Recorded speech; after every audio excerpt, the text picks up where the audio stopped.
Good morning, good morning, good morning. Welcome back to Children's Church. I'm so glad to have you here with me. And all this month we're talking about little faith, big miracles. I'm going to read you the story real quick because that's much faster. We're in the book of Daniel, chapter 3, verse 8. Some Chaldeans took this occasion to come forward and maliciously accuse the Jewish people. They said to King Nebuchadnezzar, "May the king live forever. You as king have issued a decree that everyone who hears the sound of the horn, the flute, the zither, the lyre, the harp, the drum, and every kind of music must fall down and worship the golden idol. Whoever does not fall down and worship the golden idol must be thrown into the blazing fire. There are some Jewish men whom you have appointed to manage the province of Babylon, Shadrach, Meshach, and Abednego. These men have ignored you, the king. They do not serve your gods or worship the gold statue you set up." Then in a furious rage, Nebuchadnezzar gave orders to bring Shadrach, Meshach, and Abednego.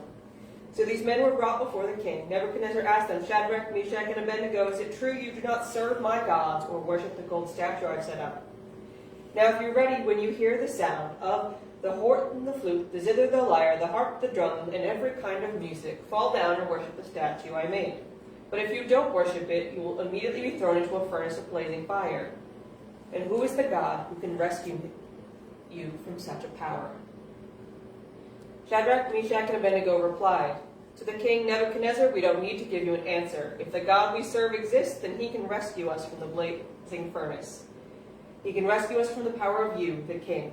But even if he does not rescue us, we want you as king to know that we will not serve your gods or worship the golden idol you've set up." Then Nebuchadnezzar, filled with rage, and the expression of his face changed toward Shadrach, Meshach, and Abednego. He gave the orders the furnace 7 times more than was customary. And he commanded some of his strongest soldiers in his army to tie up Shadrach, Meshach, and Abednego and throw them into the blazing fire. So these men, in their trousers, robes, head coverings, and all their other clothes, were tied up and thrown into the furnace. Since the king's command was so urgent and the furnace so hot, the raging flames killed the men who had carried Shadrach, Meshach, and Abednego. And these 3 men, Shadrach, Meshach, and Abednego, fell into the fire, all tied up. Then King Nebuchadnezzar jumped up in alarm. He said to advisors, "Didn't we throw 3 men bound into the fire?" "Yes, of course, your majesty." He exclaimed, "Look, I see 4 men, not tied, walking around in the fire unharmed, and the 4th looks like the son of the gods." Nebuchadnezzar then approached the door of the furnace and called out, "Shadrach, Meshach, and Abednego, you servants of the Most High God, come out." So Shadrach, Meshach, and Abednego came out of the fire. And when the satraps, the prefects, the governors, and the advisors gathered around, they saw fire had no effect on the bodies of these men. Not a hair on their heads were singed. Their robes were unaffected, and they didn't even smell like smoke. Nebuchadnezzar exclaimed, "Praise the God of Shadrach, Meshach, and Abednego. He sent his angel and rescued his servants who trusted in him. They violated the king's command and risked their lives rather than serve or worship any god except their own. Therefore I issue a decree that anyone of any people or nation, language, who says anything offensive against the God of Shadrach, Meshach, and Abednego will be torn limb from limb and his house made a garbage heap.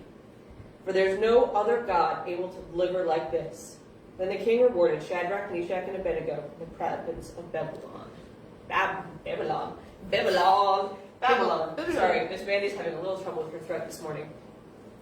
The allergies are coming for me. Way less bad than a fiery furnace. Let's get that clear. I'm having a better morning than Shadrach, Meshach, and Abednego. But they had a little faith, but a lot of faithfulness. Do you guys know the difference? Faith is the understanding and belief in your heart. Faithfulness is the behavior that follows faith. Faithfulness means to stick to what you know to be right, no matter what, and to follow that course to the end. Their faithfulness, they said God can rescue us, but even if he doesn't, we won't bow to another God but him. That's faithfulness. But they told the king he can rescue us. He just might choose not to, but they knew in their hearts, they had their faith. Little faith made a miracle. because there were 4 people walking around in the fire, and the king only threw in 3.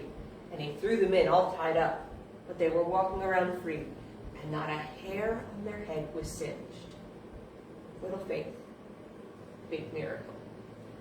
That's what I wanted you guys to remember for today. Shadrach, Meshach, and Abednego, 3 faithful people who had a little faith and got a big miracle for it. Have a wonderful week. We'll be back next week with another lesson in this series, and I'll be happy to see you then.